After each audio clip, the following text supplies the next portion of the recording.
So now we're going to talk about end behavior of polynomial functions. In the past, we talked about end behavior for power functions, but really it's the same thing, okay? And the reason for that is because when you have like x to the fourth power, that's going to be the main decider of how things are going to go. It's got the highest exponent. It's going to have a bigger impact than those other terms. So you can use the chart that we had back when we did end behavior a couple videos ago. You can just use that same chart, okay? So you want to look at the leading term to find end behavior. So use the leading term. You're going to look at the exponent. If it's even, then they're either both going to go up or both go down. So I remember if it's an even exponent, they go the same way. Then you look at, the leading coefficient. If it's positive, they both go up. So this way and this way. Now, we can say, if we want to write it out with the notation, we would say x, as x approaches negative infinity, f of x is approaching infinity.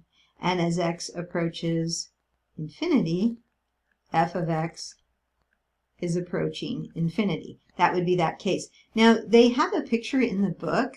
These are hard to graph by hand.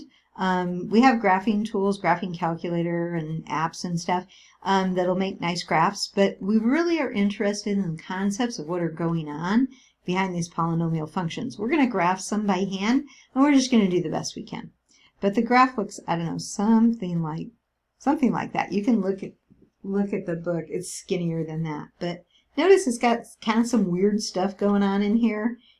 That's okay. We're going to talk about that more later, but we're just looking at end behavior right now. Okay, so here's another function. These are, this is another one with an even degree. So we look at the leading term, 6. So it's either going to both be up or both be down. This time they're both down. Why? Because it's a negative 2, okay? So we can say as x approaches negative infinity, f of x approaches negative infinity. And as x approaches infinity, f of x approaches negative infinity. They're both going down, like safe or whatever. It's not the touchdown one. The first one was the touchdown one. Okay, and they give us a graph here. It's some kind of like crazy thing like this going on, And again, it looks weird in the middle part. I'm just kind of sketching it from the book. I'm not graphing it by hand right now. And we're not interested in that right now. We're just talking about end behavior, okay? The next one, well, here's the leading coefficient, or the leading term. So we look at the exponent. It's odd. When it's odd, it's going to be one up and one down, okay? So in this case, it's positive. So I think about the cubic curve, and it's going to be down to the left and up to the right. In the notation, we would say as x approaches negative infinity, f of x is approaching negative infinity.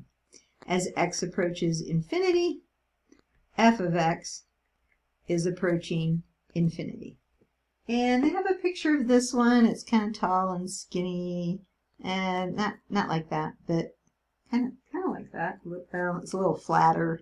It doesn't. Sometimes they have that part, but anyway, it's a little bit flatter than that.